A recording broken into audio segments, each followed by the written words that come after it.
नमस्कार, आदाब, सत श्री अकाल, जय भीम, जोहार। मेरा नाम है कन्हैया कुमार। साथियों, बहुजन समाज पार्टी से एक बहुत बड़ी खबर सामने निकल करके आ रही है। जिस तरीके से कल भी मैंने आप लोगों को बताया था कि स्वामी प्रसाद मौर्य की बहुत धमाकेदार वापसी होने वाली है बहुजन समाज पार्टी में। लेकिन साथियों, कल जिस प्रकार से मैंने आप लोगों को बताया था कि बहुजन समाज पार्टी के द्वारा किसी प्रकार की प्रतिक्रिया नहीं दी गई थी इसको लेकर के, लेकिन साथियों ये एक बहुत बड़ी प्रतिक्रिया बहुजन समाज पार्टी के द्वारा आई है। साथियों, हम विस्तार से आप लोगों के बीच में बताने वाले। वहीं साथियों, जिस प्रकार से खासकर रोड़ी गावरी लगातार चंद्रशेखर पर आरोप लगा रही हैं, उसको लेकर के भी एक सबसे बड़ा खुलासा हुआ है। एक जो चैटिंग है वो लीक की गई हो। साथियों, कहा जा रहा है कि इसमें रोड़ी गावरी के द्वारा चंद्रशेखर आजाद को बदनाम करने की कोशिश की जा रही है। इसमें कितनी सच्चाई है, इन दो खबरों पर हम विस्तार से आप लोगों के बीच में चर्चा करने वाले हैं। इससे पहले मेरी आपसे गुजारिश है कि अभी तक आपने BMM News 90 को सब्सक्राइब नहीं किया तो सब्सक्राइब कर ले, साथ में बेल आइकन को प्रेस कर लो, वीडियो को लाइक जरूर कर दें। साथियों, ये सारी चीजें फ्री होती है। आपके लाइक सब्सक्राइब से हमें मोटिवेशन मिलता है और हम शोषित वंचित पीड़ित समाज के लोगों की आवाज उठाने का काम करते हैं। इसलिए साथियों, लाइक सब्सक्राइब हमारे चैनल को जरूर करें। साथियों, जिस तरीके से आपने देखा कि बहुजन समाज पार्टी सुप्रीमो बहन कुमारी मायावती जी की तरफ से स्वामी प्रसाद मौर्य को लेकर के किसी प्रकार से प्रतिक्रिया नहीं आई थी। साथियों, जिस प्रकार से आपने देखा कि गोदी मीडिया के माध्यम से लगातार खासकर स्वामी प्रसाद मौर्य को BSP में आने के लिए तमाम प्रकार की खबरें चलाई गई। साथियों, ये खबर मैंने भी चलाई थी कि स्वामी प्रसाद मौर्य की वापसी हो सकती है। और जिस तरीके से बहन कुमारी मायावती जी ने ट्वीट के माध्यम से कहा था कि जो व्यक्ति माफी मांगेगा उस व्यक्ति को हम लेने का काम करेंगे। तो साथियों, यहां पर मैंने स्वामी प्रसाद मौर्य जी के बारे में सारा कुछ बताया था। स्वामी प्रसाद मौर्य जी ने हरी झंडी दी थी कि बहुजन समाज पार्टी जैसी कोई पार्टी नहीं है। और जिस तरीके से बहन कुमारी मायावती जी की बड़ाई करते हुए उन्होंने BSP में आने के संकेत दिए थे, लेकिन साथियों BSP की तरफ से किसी प्रकार की कोई प्रतिक्रिया नहीं आई थी। साथियों, मैंने एक चैनल के माध्यम से देखा कि BSP के प्रवक्ता के द्वारा अब यहां पर स्वामी प्रसाद मौर्य के लिए हरी झंडी दे दी गई हो। खासकर जिस प्रकार से कहा जा रहा था कि बहुजन समाज पार्टी अब स्वामी प्रसाद मौर्य को वापस लेंगी या नहीं लेंगी, ये बड़ा सस्पेंस बना हुआ था।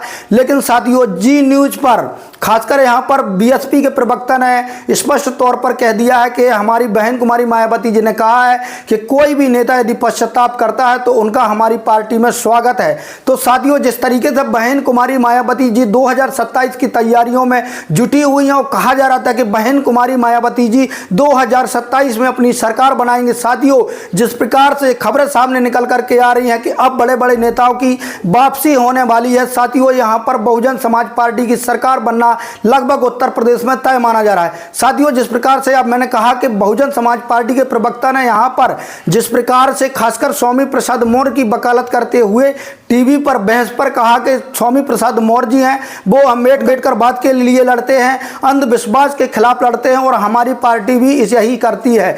तो साथियों, यहां पर खासकर मैं बात करूं तो बहुजन समाज पार्टी के द्वारा हरी झंडी दे दी गई है स्वामी प्रसाद मौर्य को। अब देखना यह होगा कि साथियों बहन कुमारी मायावती औपचारिक रूप से स्वामी प्रसाद मौर्य की एंट्री कब बहुजन समाज पार्टी में करवाती हैं। यह एक बहुत बड़ी खबर सामने निकल करके आई है। वहीं साथियों, जिस प्रकार से आपने देखा कि रोड़ी गावरी लगातार आरोप लगा रही है चंद्रशेखर आजाद पर। साथियों, यहां पर एक बहुत बड़ी चैट जो खासकर मैं बात करूं फेसबुक पर जिस तरीके से BJP पार्टी के लोग लिखने का काम कर रहे हैं, BJP पार्टी के लोग लगातार रोड़ी गावरी की तरफदारी कर रहे हैं। वहीं साथियों, आपने देखा कि रोड़ी गावरी के तमाम वीडियो BJP नेताओं के साथ जो वायरल हो रहे हैं, BJP नेताओं के साथ उनकी फोटो वायरल हो रही है। कहा जा रहा था जिस प्रकार से ये कहा जा रहा था खास समाज पार्टी और भीम आर्मी के द्वारा कि बहुजन समाज पार्टी के द्वारा प्रोजेक्ट की गई है रोड़ी गावरी। लेकिन साथियों, यहां पर कुछ और निकल करके सामने आया। यहां पर बहुजन समाज पार्टी के द्वारा नहीं, यहां पर कहा जा रहा है कि BJP पार्टी के द्वारा रोड़ी गावरी को यहां पर प्रोजेक्ट किया गया और रोड़ी गावरी को सिर्फ और सिर्फ जिस प्रकार से खासकर 2027 में मजबूती से चंद्रशेखर आजाद जी चुनाव लड़ना चाहते हैं और जिस प्रकार से उनकी पॉपुलैरिटी बढ़ती जा रही है, साथियों उसको लेकर के खासकर जो BJP पार्टी है काफी ज्यादा चिंतित है और उसको लेकर के कहा जा रहा है कि उन्होंने बदनाम करने के लिए रोड़ी गावरी को आगे किया।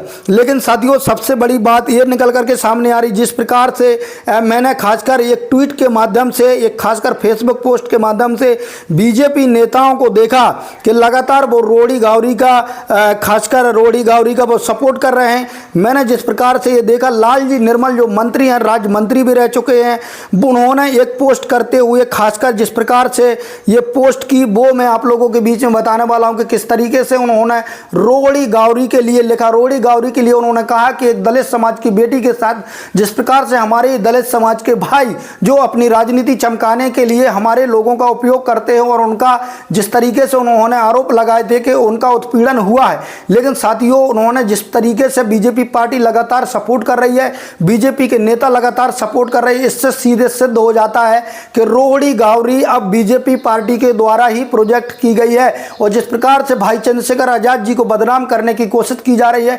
2027 में कहा जा रहा है कि यहां पर चंद्रशेखर आजाद जी बहुत बड़ा कुछ करने वाले हैं। जिस तरीके से लगातार उनकी पॉपुलैरिटी बढ़ रही है, यहां पर रोहड़ी गावरी के खुलासे एक में एक होते जा रहे हैं। रोहड़ी गावरी के खिलाफ लगातार वो सबूत इकट्ठे हो जा रहे हैं। तरीके से रोहड़ी गावरी के द्वारा कहा गया था कि हम बहुत जल्द कोर्ट में जाने वाले हैं, लेकिन अभी तक रोहड़ी गावरी के द्वारा कोई भी ना ही पिटीशन ना ही कोई एफआईआर चंद्रशेखर आजाद जी के ऊपर कराई गई है। तो सवाल यह भी खड़ा होता है कि जिस प्रकार से रोहड़ी गावरी लगातार चंद्रशेखर आजाद जी को घेरने का काम कर रही थी, लगातार उनके ऊपर उत्पीड़न का आरोप लगा रही थी, अभी तक उनके द्वारा एफआईआर क्यों नहीं की गई है, ये सबसे बड़ा सवाल है। साथियों आप लोगों की राय क्या है, कमेंट के माध्यम से जरूर दें। अभी तक आपने बीएमएम न्यूज़ 90 को सब्सक्राइब नहीं किया तो सब्सक्राइब कर ले, साथ ही बेल आइकन को प्रेस कर लो, वीडियो को लाइक जरूर कर दें। धन्यवाद।